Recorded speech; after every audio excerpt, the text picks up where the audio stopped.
Assalamualaikum warahmatullahi wabarakatuh. Waalaikumsalam.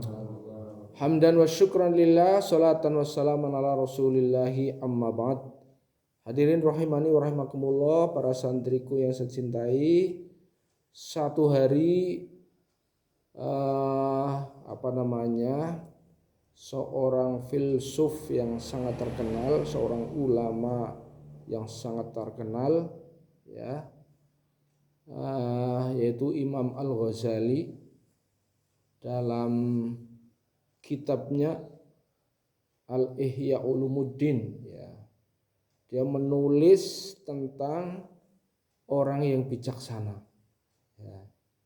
Salah satu kriterianya orang yang bijaksana itu dia menggunakan waktu, ya, membagi waktu ke dalam 4 hal. Supaya nanti kita termasuk orang yang bijaksana enggak sih menurut Imam Al-Ghazali. 4 hal itu, yang pertama adalah waktu untuk bertaqarrub kepada Allah Subhanahu wa taala. Pada bagian ini kita akan memanfaatkan waktu sebagai suatu kesempatan yang luar biasa untuk beribadah kepada Allah, berdoa kepada Allah, ya. Ini adalah waktu kita bermunajat kepada Allah Subhanahu wa taala. Salat sebaik-baiknya, doa sebaik-baiknya. Itu pertama. Yang kedua adalah waktu untuk menghisab diri, merefleksi diri. Ya, ini sebagai bukti orang yang cerdas. Ya. Kata Nabi ketika ditanya oleh para sahabat siapakah orang yang cerdas itu, ya, atau Nabi bertanya dulu kepada para sahabat, siapa yang tahu di antara kalian orang yang cerdas? Kemudian para sahabat membalik kepada Nabi, Allah dan Rasulnya yang tahu. Rasulullah menjawab, al-kayyisu man dana nafsahu wa amila lima ba'dal maut. Dana nafsahu ini merefleksi diri, ya. Jadi menurut Imam Al-Ghazali, orang yang bijaksana itu memiliki waktu khusus untuk merefleksi diri, ya. Jane aku bener urung sih dadi wong, ya. Nah, kemudian dipetani, waduh, kata-kataku urung bener, ya. Perilaku saya belum benar. Apa yang harus saya perbaiki hari ini?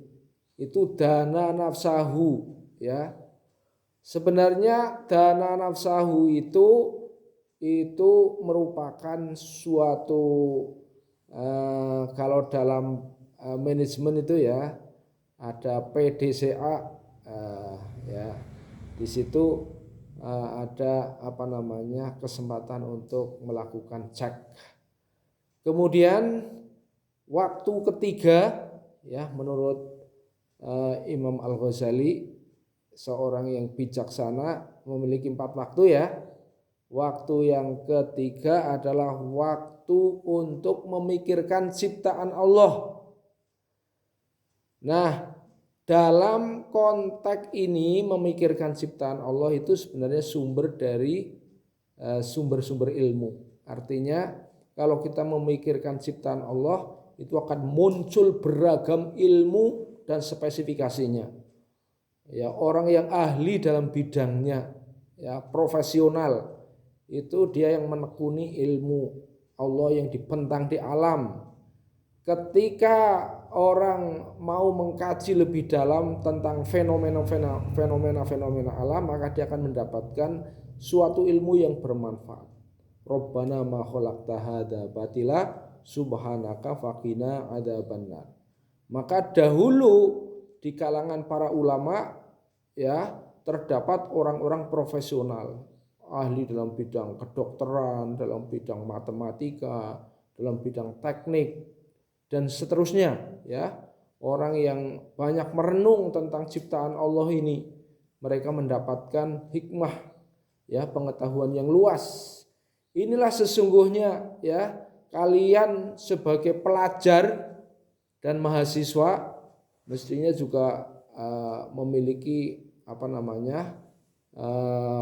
menekuni bidang-bidang tertentu yang itu juga bagian dari memikirkan ciptaan Allah. Oleh karena itu, dalam hal ini ilmu bukan untuk kepongahan, ya, kesombongan, tapi ilmu itu bagian dari kesadaran manusia dalam rangka menemukan perintah Allah, dalam rangka menemukan tanda-tanda kebesaran Allah, yang akhirnya orang itu sadar, iya, jumlah ilmu Allah di bumi, ya, nggak terbatas, kita hanya punya sedikit saja, ya. Dan kita nggak boleh menyepelekan ilmu lain, ya, ilmu-ilmu yang lain. Setiap ilmu punya spesifikasi sendiri, ya.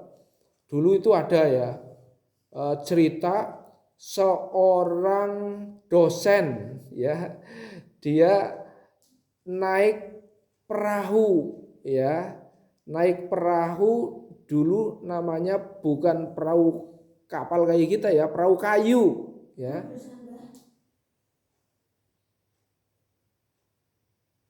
Gimana nih? Ya, perahu kayu. Terus dia dosen ini agak mungkin som-som gitu, ya. Ya, dia mengira tukang perahu itu enggak pinter gitu, ya. Sehingga dia katakan, "Kamu sekolah di mana? Kamu enggak sekolah, merahu terus kayak gini, rugi kamu." Ya. Ini ilmunya nanti kamu apa ilmunya gitu, ya.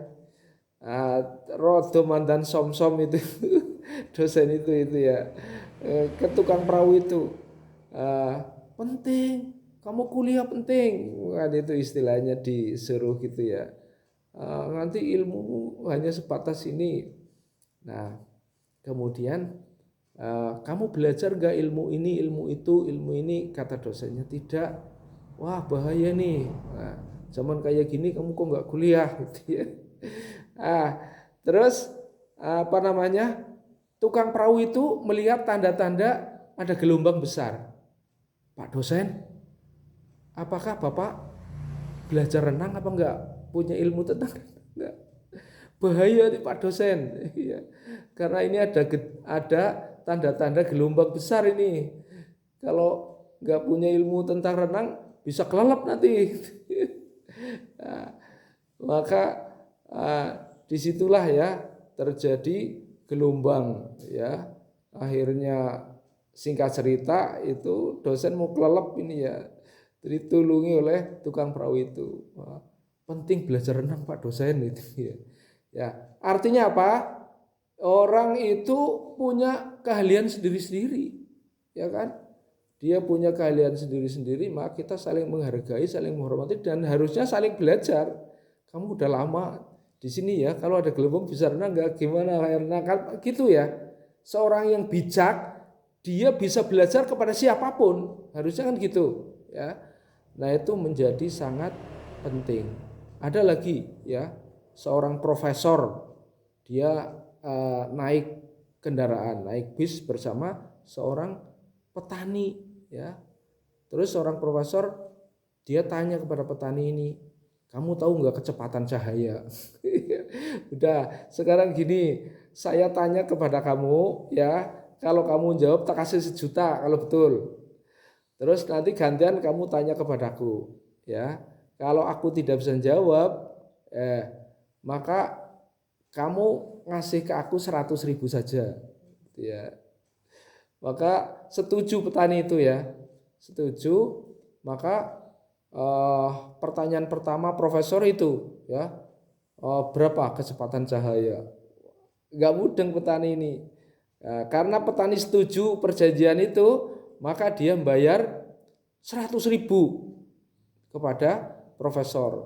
Wah, kemudian gantian sekarang petani yang nanya kepada profesor. Profesor saya tanya, "Ya, hewan apa yang kalau turun kakinya 3, tapi kalau naik kakinya cuma 1. Profesor bingung juga ini. Akhirnya profesor karena nggak bisa jawab, bingung gitu ya, hewan apa.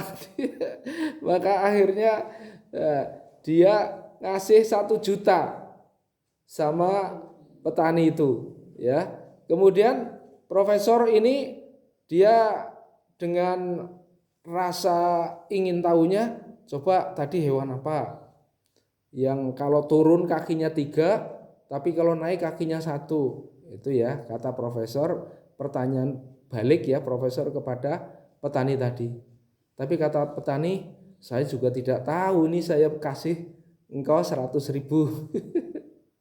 Ya. Jadi petani bati 800.000 ya. Ini kan profesornya malu kan. Jadi artinya apa? Bahwa setiap orang punya ilmu dan ilmu spesifikasi, kita harus saling menghormati dan pandai belajar kepada siapapun. Jangan jadi orang yang pongah, tapi pandailah orang yang mampu menggali setiap ilmu kepada siapapun dan kapanpun, dimanapun. Ya, waktu yang keempat adalah waktu yang digunakan untuk mencari penghidupan, ya, untuk bekerja, ya, mencari bekal kita di dunia.